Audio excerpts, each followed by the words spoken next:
ജ്ഞാനീയവും മരിയഭക്തിയും എന്ന ഒരു വിഷയത്തിലുള്ള സംവാദത്തോടുള്ള ബന്ധത്തിലാണ് ഇവിടെ നാം ഇങ്ങനെ സന്നിഹിതരായിരിക്കുന്നത്. ഈ സംവാദത്തിൽ പങ്കെടുക്കുവാൻ വേണ്ടി ഇവിടെ കത്തോലിക്ക ഭാഗത്തെ പ്രതിനിധീകരിച്ചുകൊണ്ട് ഫാദർ ഡോക്ടർ അഗസ്റ്റിൻ പാംപ്ലാനി, അതുപോലെ തന്നെ ബ്രദർ സച്ചിൻ, ബ്രദർ എബിൻ ബാബു എന്നിവരോട് എത്തിച്ചേർന്നിട്ടുണ്ട്.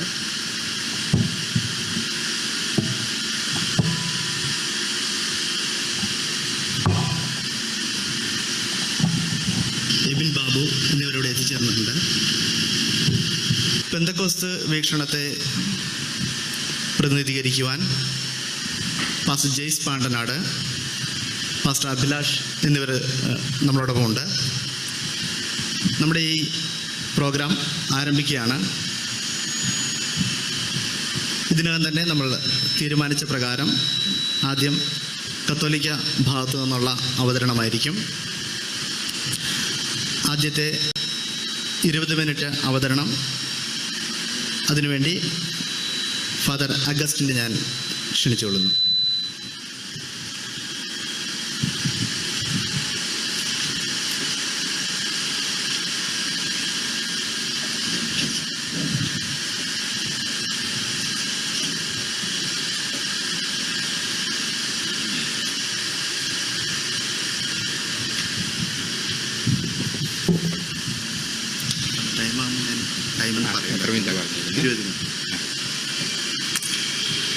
സ്നേഹമുള്ള ജെയ്സ്, അഭിലാഷ്, ഡെനീഷ്, സച്ചിൻ, എബിൻ, വേദിയിലിരിക്കുന്ന പ്രിയപ്പെട്ടവരെ, മരിയൻ വിജ്ഞാനീയത്തെ പറ്റിയുള്ള ഒരു ദൈവശാസ്ത്ര സംവാദമാണ് നമ്മളിവിടെ ഒരുക്കിയിരിക്കുന്നത്. ഇതിൽ ഭാഗമാകുന്നതിൽ സന്തോഷമുണ്ട്. ഇതിൻ്റെ സംഘാടകരോട് ഹൃദയപൂർവ്വം നന്ദി അറിയിച്ചു കൊള്ളുന്നു. ഇത് അമ്മയെ പറ്റിയുള്ള ഒരു സംവാദമാണ്, സ്ത്രീയെ പറ്റിയുള്ള ഒരു സംവാദമാണ്. പരസ്പരം തുറവിയോടുകൂടി ഉൾക്കൊള്ളുവാനുള്ള മനോഭാവത്തോടു കൂടിയാണ് രണ്ടു കൂട്ടരും ഇവിടെ ആയിരിക്കുന്നത് എന്ന് ഞാൻ വിചാരിക്കുകയാണ്. ഒരു ഏറ്റുമുട്ടലിൻ്റെയോ പരസ്പരം തെറ്റാണെന്ന് തെളിയിക്കുന്നതിൻ്റെ ഒരു മനോഭാവത്തിൽ ദൈവശാസ്ത്ര സംവാദങ്ങൾ നടക്കുമെന്ന് എനിക്ക് തോന്നുന്നില്ല. വെളിപാട് അനുസ്യൂതം ചരിത്രത്തിൽ തുടരുന്നത് കൊണ്ട് ഇത്തരണത്തിലുള്ള സംവാദങ്ങളിലൂടെയൊക്കെ ആയിട്ട് നമ്മുടെ ദൈവശാസ്ത്ര ദൈവവിജ്ഞാനിയും കൂടുതൽ പരിപോഷിപ്പിക്കപ്പെടുകയുള്ളൂ എന്ന് ഞാൻ കരുതുകയാണ്. നമ്മുടെ ഈ സംവാദത്തിന് ഘടനാപരമായിട്ട് ചിന്തിക്കുകയാണെങ്കിൽ പ്രത്യേകമായിട്ട് തീമുകളൊന്നും വ്യക്തികൾക്ക്, സംവാദകർക്ക് ഭാഗിച്ച് നൽകിയതായിട്ട് ഞാൻ കാണുന്നില്ല. അതുകൊണ്ട് പൊതുവെ മാതാവിനെ പറ്റിയുള്ള ചില ചിന്തകൾ ഇവിടെ പങ്കുവയ്ക്കാൻ ആഗ്രഹിക്കുകയാണ്. പ്രത്യേകമായിട്ട് കാത്തലിക്, പ്രൊട്ടസ്റ്റൻ്റ് വിഭാഗങ്ങൾ, അതിലൊരു വിഭാഗമാണല്ലോ പെൻ്റക്കോസ്റ്റൽ മിഷൻ എന്ന്. ഇവർ തമ്മിലുള്ള അടിസ്ഥാനപരമായ വ്യതിയാനങ്ങളുടെ മേഖലയെ ആമുഖമായിട്ട് ഒന്ന് അവതരിപ്പിക്കാമെന്ന് വിചാരിക്കുകയാണ്. ആദ്യത്തെ സംവാദ വിഷയം മദർ ഓഫ് ഗോഡ്, ദൈവമാതാവ് എന്നുള്ള സംജ്ഞയാണ്. ദൈവശാസ്ത്രപരമായ സംവാദമായതുകൊണ്ട് സമ്പൂർണമായിട്ടും ബിബ്ലിക്കലായിരിക്കണമെന്നുള്ളതായിരിക്കാം ഒരുപക്ഷെ ഇതിൻ്റെ രീതിശാസ്ത്രപരമായ ആഭിമുഖ്യം. പക്ഷെ ഞാൻ അതിനോട് പൂർണ്ണമായിട്ടും യോജിക്കുന്നില്ല. വെളിപാട് അനുസ്യൂതം തുടരുന്നത് കൊണ്ട് എല്ലാ വിജ്ഞാന സരണികളിൽ നിന്നുമുള്ള സാധ്യമായ സംലഭ്യമായ എല്ലാ വിജ്ഞാന സരണികളിൽ നിന്നുമുള്ള ഉറവിടങ്ങളെ ഉപയോഗിച്ചുകൊണ്ട്, സങ്കേതങ്ങളെ ഉപയോഗിച്ചുകൊണ്ട് നമ്മൾ ഇത്തരം ദൈവശാസ്ത്ര സംവാദങ്ങളെ പരിപോഷിപ്പിക്കണമെന്ന് ഞാൻ ആഗ്രഹിക്കുന്നത്. ഞാൻ പരമ്പരാഗതമായ മരിയോളജി ഇപ്പോൾ ആദ്യമേ അവതരിപ്പിക്കുന്നതായിരിക്കും. തുടർന്ന് സമയം അനുവദിക്കുന്നത് പോലെ അതിൻ്റെ ചില ദാർശനികവും ശാസ്ത്രീയവുമായ ആഖ്യാനങ്ങൾ കൂടി നൽകുവാൻ ആഗ്രഹിക്കുകയാണ്. മറിയത്തെ എങ്ങനെ ദൈവമാതാവ് എന്ന് വിശേഷിപ്പിക്കാനായിട്ട് സാധിക്കും? പ്രത്യേകിച്ച് പ്രൊട്ടസ്റ്റൻസും കത്തോലിക്കരും തമ്മിൽ വലിയ അഭിപ്രായ വ്യത്യാസമില്ലാത്ത ഒരു മേഖലയാണ് ഇത്. ലൂതർ, കാൽവിൻ, ബാർത്ത് തുടങ്ങിയ പ്രമുഖ ചിന്തകരൊക്കെ മദർ ഓഫ് ഗോഡ് എന്ന സംജ്ഞയെ അത് യഥോചിതം മനസ്സിലാക്കുകയാണെങ്കിൽ വലിയ വിവാദങ്ങൾക്ക് സാങ്കത്യമില്ല എന്ന് തന്നെ വിവക്ഷിച്ചിരുന്നവരാണ് എന്ന് ചരിത്ര പഠനങ്ങൾ നമുക്ക് കാണിച്ചു തരുന്നുണ്ട്. എന്നിരുന്നാലും മറിയത്തെ വെനറേറ്റ് ചെയ്യുന്നതിലും ആരാധിക്കുന്നതിലോ മറിയത്തിൻ്റെ സ്റ്റാച്യു ഉപയോഗിക്കുന്നതിലോ ഒക്കെ അഭിപ്രായ വ്യത്യാസങ്ങൾ ഇപ്പോഴും നിലനിൽക്കുന്നുണ്ട്. എന്താണ് ഈ ദൈവമാതാവ് എന്ന സംജ്ഞ കൊണ്ട് പ്രഥമത വിഭാവനം ചെയ്യുന്നത് എന്ന് നമുക്കറിയാം. മാതാവ് എന്നതിന് ജൈവശാസ്ത്രപരമായിട്ട് നോക്കുകയാണെങ്കിൽ ഒന്നുകിൽ കുഞ്ഞിനെ ഗർഭം ധരിച്ചിരിക്കണം, അല്ലെങ്കിൽ ഏറ്റവും കുറഞ്ഞത് ഇപ്പോഴത്തെ സെറോഗസിയുടെയൊക്കെ കോണ്ടസ്റ്റിൽ ഗർഭത്തിൽ സംവഹിച്ചിരിക്കുകയെങ്കിലും ചെയ്തിരിക്കണം. ഇത്തരണത്തിൽ നോക്കുമ്പോൾ എപ്രകാരമാണ് ഈ നിർവചനം ദൈവമാതൃത്വത്തിന് ബാധകമാകുമോ എന്നുള്ളതാ പരിശോധിക്കാൻ. ശരിയാ, ക്രിസ്തു സനാതനമാ, ഉത്ഭവമില്ലാത്തവനാ. ദൈവപുത്രനായ ക്രിസ്തുവിന് എങ്ങനെ സ്ഥലകാലങ്ങളിൽ ജന്മം കണ്ട ഒരു സ്ത്രീക്ക് മാതാവാകുവാൻ സാധിക്കും? അതിൽ തന്നെ പ്രത്യക്ഷത്തിൽ ഒരു വൈരുദ്ധ്യമായിട്ട് തോന്നിയേക്കാം. പക്ഷേ ക്രിസ്തു മനുഷ്യാവതാരം ചെയ്ത ദൈവമാണ് എന്നുള്ളത് നമുക്കറിയാം. അതുകൊണ്ട് മനുഷ്യാവതാരം ചെയ്ത വചനമാകുന്ന ദൈവത്തിന്റെ മാതാവായിട്ട് ക്രിസ്തുവിനെ കത്തോലിക്ക സഭ അവതരിപ്പിക്കുന്നത് എന്നിവർ. ഇതിനെതിരെയും വിമർശനമുണ്ട്. മാതാവിൻ്റെ റോള് ഇവിടെ ഈ ക്രിസ്തുവിൻ്റെ ദൈവികതയുമായിട്ട് യാതൊരു ബന്ധവുമില്ലാത്തതാ.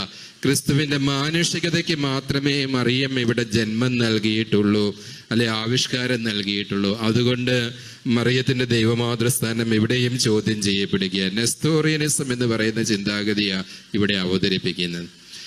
പക്ഷേ ഇത് വളരെ വൈരുദ്ധ്യാത്മകമായ ഒരു കാഴ്ചപ്പാടാണ്. നമ്മളെയൊക്കെ നമ്മുടെ അമ്മമാരെ ജനിപ്പിച്ചിരിക്കുന്നത് എൻ്റെ ശരീരത്തെ ജനിപ്പിച്ചു എന്നാണോ പറയുന്നത്? ഞാൻ ഫാദർ അഗസ്റ്റിൻ, എൻ്റെ അമ്മ ജന്മം നൽകിയത് ഞാൻ ഈ അഗസ്റ്റിൻ എന്ന് പറയുന്ന വ്യക്തിക്കാണ്, എൻ്റെ ശരീരത്തിന് മാത്രമല്ല, എൻ്റെ ആത്മാവിനും ആത്മീയതയ്ക്ക് ഞാനാകുന്ന സമ്പൂർണ്ണ വ്യക്തിയാ അമ്മയിൽ നിന്ന് ഉരുത്തിരിഞ്ഞു വരുന്നത്. ഗ്രീക്ക് തത്വചിന്താ പാരമ്പര്യത്തിൽ നിലനിന്നിരുന്ന ആത്മാവും ശരീരവും തമ്മിലുള്ള ദ്വൈതവാദത്തിന്റെ കാഴ്ചപ്പാടിൽ നിന്നുകൊണ്ട് നെസ്തോറിയസും കൂട്ടരുമൊക്കെ മറിയം ക്രിസ്തുവിൻ്റെ മാനുഷിക വശത്തിന് മാത്രമേ ജന്മം നൽകിയുള്ളൂ എന്നുള്ള വാദം ഉപയോഗിക്കുക. അപ്പോൾ മനുഷ്യാവതാരം ചെയ്ത ദൈവത്തിൻ്റെ മാതൃസ്ഥാനം മറിയത്തിന് നിഷേധിക്കപ്പെട്ട് കഴിഞ്ഞാൽ ക്രിസ്തുവിൻ്റെ ദൈവികത അവിടെ ചോദ്യം ചെയ്യപ്പെടുവാനിടയാകും. അതുകൊണ്ട് ആദ്യകാലത്തൊക്കെ മാതാവിൻ്റെ ദൈവമാതൃസ്ഥാനത്തെ പലപ്പോഴും വിമർശിച്ചു കൊണ്ടിരുന്ന ചിന്തകര് തന്നെ, വിഭാഗങ്ങൾ തന്നെ പിന്നീട് അവരുടെ പൊസിഷൻസ് ആ മേഖലയിൽ വളരെ ഡൈല്യൂട്ട് ചെയ്യപ്പെട്ടിട്ടുള്ളതായിട്ട് കാണുവാൻ സാധിക്കും. അതുതന്നെ കത്തോലിക്ക പാരമ്പര്യത്തിനെതിരെയുള്ള ഒരു വിമർശനം പലപ്പോഴും ഇങ്ങനെയുള്ള കാര്യങ്ങൾ ബൈബിൾ അധിഷ്ഠിതമല്ല എന്നുള്ളതാണ്. പിന്നീട് നമ്മൾ അതേപ്പറ്റി വിശദമായിട്ട് ചർച്ച ചെയ്യുന്നതായിരിക്കും. ഏതായാലും ക്രിസ്തു വിജ്ഞാനിയും വളരുന്നതിനനുസരിച്ച് മരിയോളജിയും വളർന്നു വരുന്നതായിട്ടാണ് നമ്മളിവിടെ കാണുന്നത്. മദർ ഓഫ് ഗോഡ് എന്ന സംജ്ഞ കൊണ്ട് മൗലികമായിട്ട് വിഭാവനം ചെയ്യുന്നത് എന്താണ് എന്നുള്ളതിൻ്റെ കാഴ്ചപ്പാട് ഞാൻ സംക്ഷിപ്തമായിട്ട് ഒന്ന് അവതരിപ്പിച്ചു എന്നുള്ളതേ ഉള്ളൂ. രണ്ടാമത്തെ കോൺസെപ്റ്റ്, മറിയം എങ്ങനെ സഹരക്ഷകയാകും, മറിയം എങ്ങനെ മനുഷ്യരും ദൈവത്തിനും ഇടയിലുള്ള മധ്യസ്ഥയാകും. അത് വളരെ വിരോധാഭാസം നിറഞ്ഞ ഒരു കാഴ്ചപ്പാടല്ലേ, വൈരുദ്ധ്യാത്മകമല്ലേ? ക്രിസ്തു മാത്രമാണ് ഏകരക്ഷകൻ മാനവരാശിയുടേത്. ആകാശത്തിന് കീഴിൽ അവന്റെ നാമമല്ലാതെ വേറൊരു നാമവുമില്ല. ഇവിടെ എങ്ങനെ മറിയത്തെ കൊണ്ടുവന്ന് ക്രിസ്തുവിൻ്റെ കൂടെ പ്രതിഷ്ഠിക്കുവാൻ സാധിക്കും എന്നുള്ളതാണ്.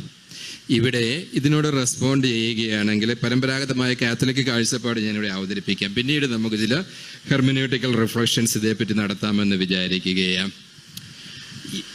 നമ്മുടെ പ്രത്യേകിച്ച് ക്രിസ്തീയ സഭാവിഭാഗങ്ങൾ തമ്മിലുള്ള പല ദൈവശാസ്ത്ര സംവാദങ്ങൾക്കും മൗലികമായിട്ടുള്ള ജ്ഞാനമീമാംസാപരമായ ഒരു പ്രശ്നമുണ്ട്.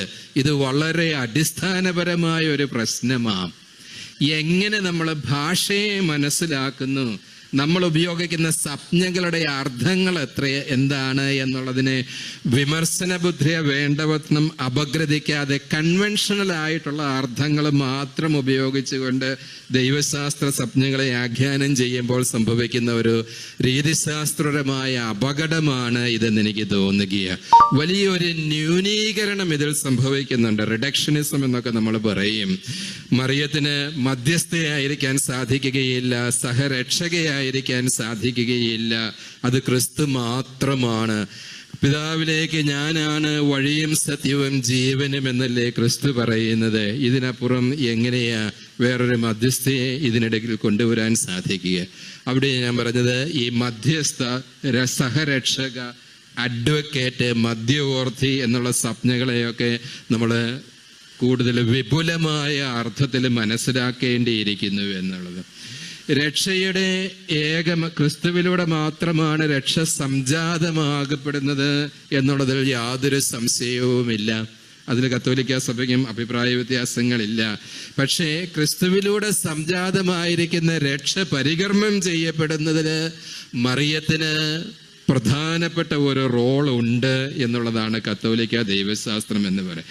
കാരണം ക്രിസ്തുവിന്റെ രക്ഷാകര കർമ്മത്തിൽ ആദ്യം മുതൽ അന്ത്യം വരെ സഹകാർമ്മികയെ പോലെ ക്രിസ്തുവിനെ അനുധാവനം ചെയ്യുന്ന ഒരു വ്യക്തിത്വമായിട്ടാണ് ആദ്യത്തെ വചനം മറിയത്തിന്റെ ജീവിതത്തിലും ഇത്തരണത്തിലുള്ള ഞാൻ ക്രിസ്തീയ രഹസ്യത്തെ മുഴുവനായിട്ടും കാണുന്നത് സഹനത്തിൽ അധിഷ്ഠിതമായ കെനോസിസ് ആയിട്ടാണ്. അത് പുത്രന്റെ ദുഃഖം കടന്നുപോയാലും ദൈവം മരിച്ചു കഴിഞ്ഞാൽ പോലും മരിക്കാതെ കാൽവരിയിൽ അവശേഷിക്കുന്ന ഒരു സഹനത്തിന്റെ ബിംബമാ മറിയം എന്ന് പറയുന്നത്. ഇത് ദൈവശാസ്ത്രമല്ല, ഇത് ഹെർമനൂട്ടിക്സ് ആണ് എന്നുള്ളത് എനിക്കറിയാം. പക്ഷെ ഈ ഹെർമനൂട്ടിക്സ് വളരെ പ്രധാനപ്പെട്ടതാണ് എന്നുള്ളത്. ദൈവം എന്ന സംജ്ഞയെ പോലും നമ്മൾ ഈ മാതൃ അംശം കൂടാതെ, ഈ സ്ത്രൈണഭാവം കൂടാതെ സ്വാംശീകരിക്കുവാനോ പൂർണ്ണമായിട്ടോ ആഖ്യാനം ചെയ്യാൻ സാധിക്കുകയില്ല എന്നുള്ളതാണ്. അത് ദൈവമാതൃ സംജ്ഞയെ പിന്നീട് റീവിസിറ്റ് ചെയ്യുമ്പോൾ അത് ഞാൻ കൂടുതലായിട്ട് വിശദീകരിച്ചു കൊള്ളാം.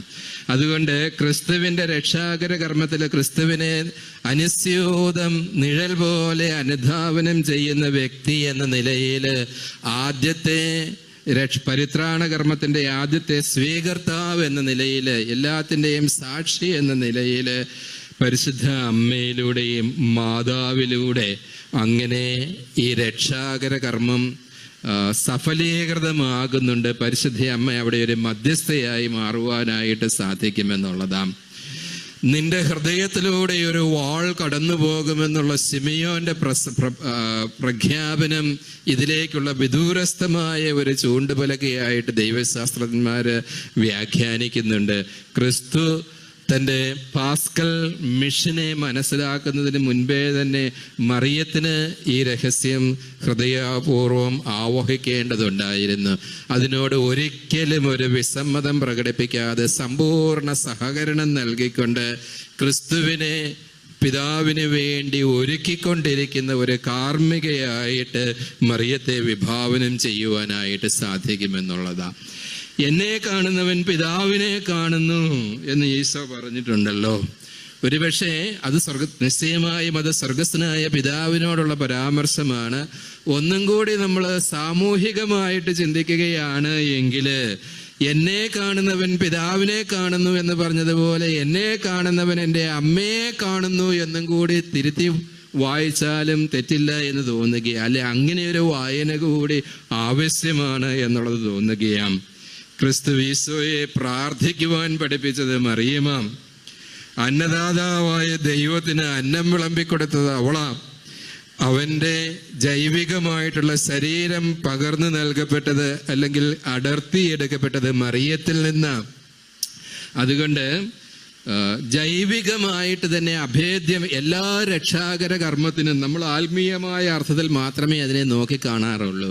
അതിന് ജൈവികമായിട്ടുള്ള വേരുകളുമുണ്ട്. ക്രിസ്തു എന്തായിരുന്നോ വലിയൊരളവ് വരെ മനഃശാസ്ത്രപരമായിട്ട് നോക്കിക്കണ്ടു കഴിഞ്ഞാൽ പോലും അത് മറിയം കൂടിയാണ് ഭാഗികമായിട്ട് എന്ന് നമ്മൾ പറയേണ്ടിയിരിക്കുന്നു. കാരണം അത്തരത്തിലുള്ള കുടുംബപരവും ജനിതകപരവും സാമൂഹികവുമായ അന്തർധാരകളെ മാറ്റി നിർത്തിക്കൊണ്ട് നമുക്ക് ക്രിസ്തു വിജ്ഞാനിയെ ഡെവലപ്പ് ചെയ്യാൻ സാധിക്കുകയില്ല എന്ന് എനിക്ക് തോന്നുന്നത്.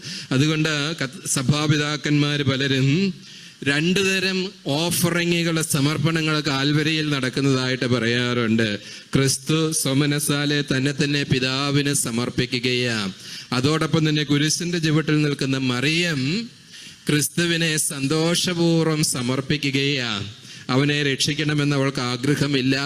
മാതൃസഹജമായ സ്വാഭാവികമായ ആഗ്രഹങ്ങളെ അതിജീവിച്ച് ഏതോ ബൃഹത്തായ ഒരു ദൈവിക പദ്ധതിയുടെ ഭാഗഭാക്കാകുന്നതിൻ്റെ ചാരിതാർത്ഥ്യമാ. ഞാൻ അത്ഭുതപ്പെടാറുണ്ട്. മൈക്കലാഞ്ചലോ എത്ര വർഷങ്ങളുടെ മനനത്തിന് ശേഷമായിരിക്കും ആ പിയാത്തയുടെ ചിത്രം കൊത്തിയെടുത്തിരിക്കുന്നത് എന്ന് പറയും. അഗാധമായ ഒരു ആത്മീയ അനുഭൂതി അതിന് ആവശ്യമാണ് എന്ന് തോന്നുകയാണ്. ഗാൽധാരി കുരുക്ഷേത്രത്തിൽ ശവം കാണാനായി വന്നപ്പോൾ കണ്ണു തുറന്നു, എല്ലാം കണ്ടു. പൊട്ടിത്തെറിച്ചുകൊണ്ട് അവൾ ഭഗവാനോട് തന്നെ ചോദിക്കുകയാ, കൊല്ലിക്കയല്ലേ നിനക്ക് രസമിടോ എന്ന്. എല്ലാ നിയന്ത്രണങ്ങളും നഷ്ടപ്പെട്ടു പോകുന്ന നിമിഷങ്ങളില് 7 സാഗരങ്ങളുടെ ആഴത്തെ അതിലംഘിക്കുന്ന ഒരു മൗനത്തെയാ മറിയം കാൽവരിയിൽ അവതരിപ്പിക്കുന്നത് നമ്മുടെ മുന്നിൽ. ആ മൗനത്തിന്റെ ആഴവും വാചാലതയും മുഴുവനും പിയാത്തെ വളരെ ഭംഗിയായിട്ട് ആവിഷ്കരിച്ചിരിക്കുന്നത് പോലെ തോന്നുകയാണ്.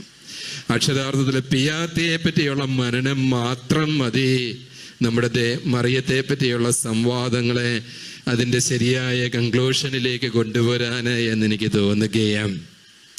അതുകൊണ്ട് തന്നെ ക്രിസ്തു പിതാവിനും ദൈവത്തിനും മനുഷ്യർക്കുമിടയിൽ എന്ന മധ്യസ്ഥൻ എന്നതുപോലെ ക്രിസ്തുവിനും മനുഷ്യർക്കുമിടയിലുള്ള പ്രഥമ മധ്യസ്ഥയായിട്ട് മറിയത്തെ കാണുന്നത് യുക്തിപരമായിട്ട് ചേർച്ചയാണ് എന്ന് ഞാൻ വിശ്വസിക്കുകയാണ്.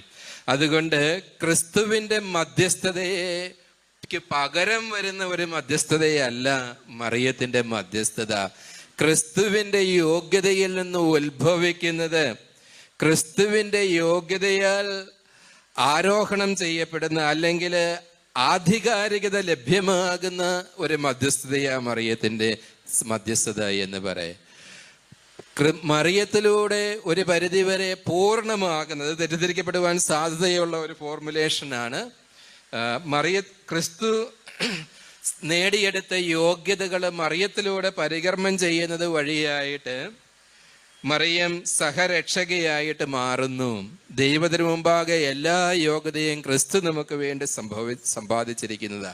ഞാൻ നേരത്തെ പറഞ്ഞു, അതുകൊണ്ടാണ് പറഞ്ഞ മീഡിയേറ്റർഷിപ്പ് എന്നുള്ള സംജ്ഞയെ നമ്മൾ എപ്രകാരം ആഖ്യാനം ചെയ്യപ്പെടുന്നു എന്നുള്ളത് പ്രധാനപ്പെട്ടതാ.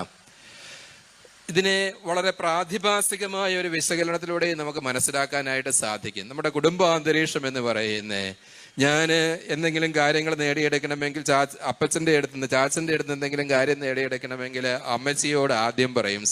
ഇത് നമ്മുടെ ജൈവികതയിൽ മനഃശാസ്ത്രപരമായിട്ട് അന്തർലീനമായിരിക്കുന്ന ഒരു കാര്യമാണ്.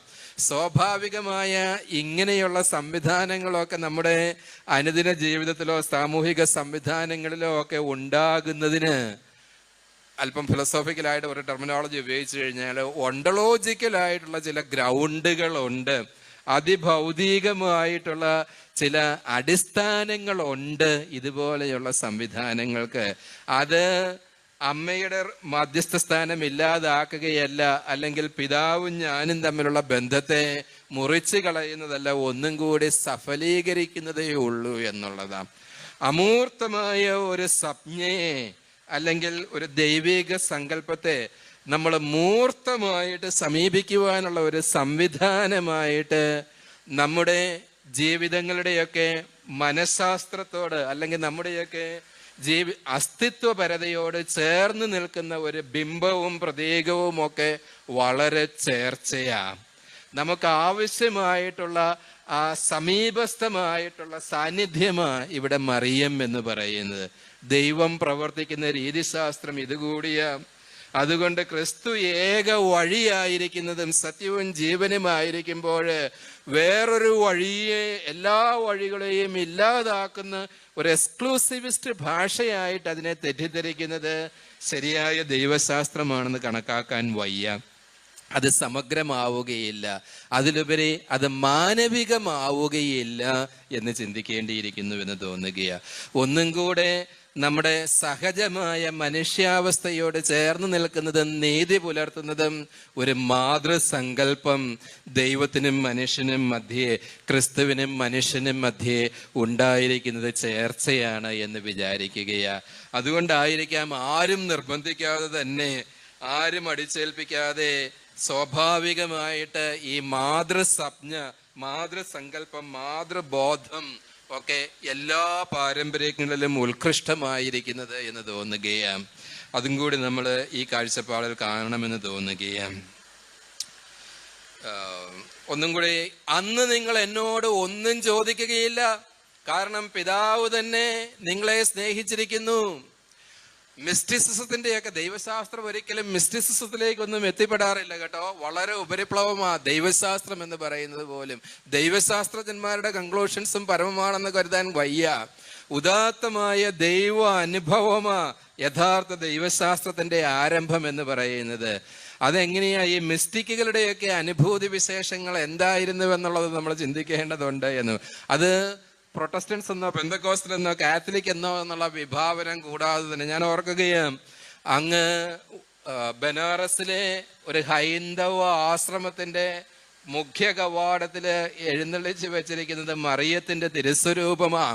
അതിന് കാരണമായിട്ട് അദ്ദേഹം പറയുന്നത്, ചരിത്രം കണ്ട ഏറ്റവും വലിയ യോഗിയെ മാനവരാശിക്ക് സംഭാവന ചെയ്ത സ്ത്രീയായി ഇവര്, അതുകൊണ്ടാ ഇതിവിടെ ഇതിന്റെ അംഗീകാരം ലഭിക്കുന്നത് എന്ന്, ഈ അംഗീകാരം ഇവിടെ നൽകിയിരിക്കുന്നത് എന്ന് പറയുന്നത്. ഒരു മിനിറ്റ് ഉള്ള ഈ ഇതൂടെ പറഞ്ഞിട്ട് 3-4 കോൺസെപ്റ്റുകളുടെ പിന്നാലെ ഉണ്ട്, അത് പിന്നാലെ പറഞ്ഞുകൊള്ളാം. ഇവിടെ പറയുന്നത് മിസ്റ്റിക്കൽ പാരമ്പര്യങ്ങൾ നമ്മൾ വെച്ച് നോക്കുകയാണ് എങ്കിൽ ആധ്യാത്മികതയുടെ ഔന്നത്യത്തില് ക്രിസ്തു പോലും മധ്യസ്ഥതയിൽ നിന്നും അപ്രത്യക്ഷമായിട്ട് പിതാവ് മാത്രമായിട്ട് മാറുന്ന ഒരു അവസ്ഥാവിശേഷമുണ്ട് ആത്മീയതയുടെ ഉത്കർഷേച്ഛയില്. ക്രിസ്തുവിനെ പോലും മധ്യസ്ഥനായി കരുതുന്ന പ്രാർത്ഥന നമുക്ക് അവസാനിച്ചു പോകുന്ന ഒരു ഘട്ടമുണ്ട്. അതാ ഈശോയുടെ പറയുന്നത്, അന്ന് നിങ്ങൾ എന്നോട് ഒന്നും ചോദിക്കുകയില്ല എന്ന് പറയുന്നത്. മധ്യസ്ഥത എന്ന് പറയുന്നതിന് തന്നെ രീതിശാസ്ത്രപരമായ ഒരു സാങ്കത്യമേ ഉള്ളൂ. അതൊരു വഴി മാത്രമേ ആകുന്നുള്ളൂ, ലക്ഷ്യമാകുന്നില്ല. അതുകൊണ്ട് ഒരു വഴിയും എക്സ്ക്ലൂസിവിസ്റ്റ് ആകുന്നില്ല. അതിൽ തന്നെ സമഗ്രമായ ഡെസ്റ്റിനിയെ നമ്മൾ മുന്നിൽ കണ്ടു കഴിഞ്ഞാലേ ഇതുപോലെയുള്ള നമ്മുടെ ദൈവശാസ്ത്ര സംജ്ഞകൾക്ക് സമഗ്രമായ അണ്ടർസ്റ്റാൻഡിങ് ലഭിക്കുകയുള്ളൂ എന്നുകൂടി ഇവിടെ സമർത്ഥിക്കുവാൻ ആഗ്രഹിക്കുകയാണ്. പിന്നീട് വരുന്ന കാര്യങ്ങൾ, തുടർന്ന് വരുന്ന ഇന്റർവെൻഷൻസ് ഞാൻ അവതരിപ്പിച്ചു. Thank you father.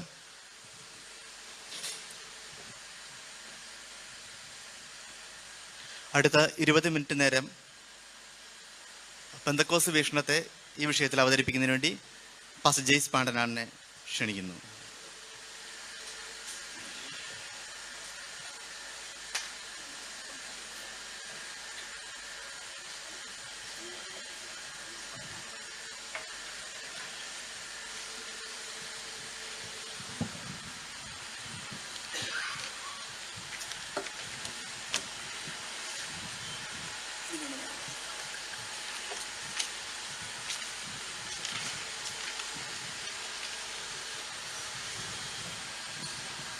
ഈ സംവാദത്തിൻ്റെ മോഡറേറ്റർ, വേദിയിലായിരിക്കുന്ന റവറൻഡ് ഡോക്ടർ അഗസ്റ്റിൻ പാമ്പ്ലാനി അവർകൾ, പ്രിയപ്പെട്ട എൻ്റെ സുഹൃത്ത് Ebin Babu, brother Sachin Antony, pastor Abhilash, ഏറ്റവും സ്നേഹമുള്ള ഡെനീസ് സെബാസ്റ്റ്യൻ അവർകൾ, ഏവർക്കും സത്യദൈവവും നിത്യജീവനുമായ ക്രിസ്തുയേശുവിൻ്റെ നാമത്തിൽ വന്ദനം അറിയിക്കുക. എനിക്ക് മുമ്പ് മരിയൻ വിജ്ഞാനവും മരിയ ഭക്തിയും എന്ന ഈ വിഷയത്തെ അധികരിച്ചുകൊണ്ട് ആദ്യം സംസാരിച്ച പ്രിയപ്പെട്ട ഫാദർ അഗസ്റ്റിൻ അവർകൾ തൻ്റെ സമയത്തിനുള്ളിൽ കത്തോലിക്ക ദൈവശാസ്ത്രപരമായ വീക്ഷണം അവതരിപ്പിച്ച് കഴിഞ്ഞിരിക്കുകയാണ്. അതുമായി ബന്ധപ്പെട്ട ചില കാര്യങ്ങളെ പിന്നീടുള്ള ചർച്ചകളിലും എക്സാമിനേഷനിലെല്ലാം പിന്നീട് അറിയിച്ചു കൊള്ളാം. ഇതൊരു ദൈവശാസ്ത്ര സംവാദമാണല്ലോ. സഭയുടെ ഉപദേശപരമായ ദൈവശാസ്ത്രപരമായ വിഷയങ്ങളെ മുൻനിർത്തിയുള്ള സംവാദങ്ങളുടെ അടിസ്ഥാനം എന്ന് പറയുന്നത് തന്നെ ക്രൈസ്തവ സമൂഹം അടിസ്ഥാനപരമായി സ്വീകരിച്ചിരിക്കുന്ന വേദശാസ്ത്രപരമായ വിഷയങ്ങൾക്ക് ആധികാരികമായി ആദ്യവും അവസാനവും മറുപടി നൽകുന്ന വിശുദ്ധ ബൈബിളാണ്. തുടക്കത്തിൽ തന്നെ സംവാദത്തിൻ്റെ സോഴ്സ് ബൈബിളല്ല എന്നുള്ള ഒരു വാദം ഉയർത്തിക്കൊണ്ട് തന്നെ ഫാദർ അഗസ്റ്റിൻ ജാമ്യം എടുത്തു കഴിഞ്ഞിരിക്കുകയാണ്. അതുകൊണ്ട് ബൈബിളിന് പുറത്തുള്ള ഉറവിടങ്ങളിലേക്കും മറ്റ് കഥകളിലേക്കുമൊക്കെ അദ്ദേഹം പോകും എന്ന് ആദ്യം തന്നെ പറഞ്ഞുകൊണ്ട് ചർച്ചയുടെ തുടക്കത്തിൽ തന്നെ ആ നിലപാട് വ്യക്തമാക്കി.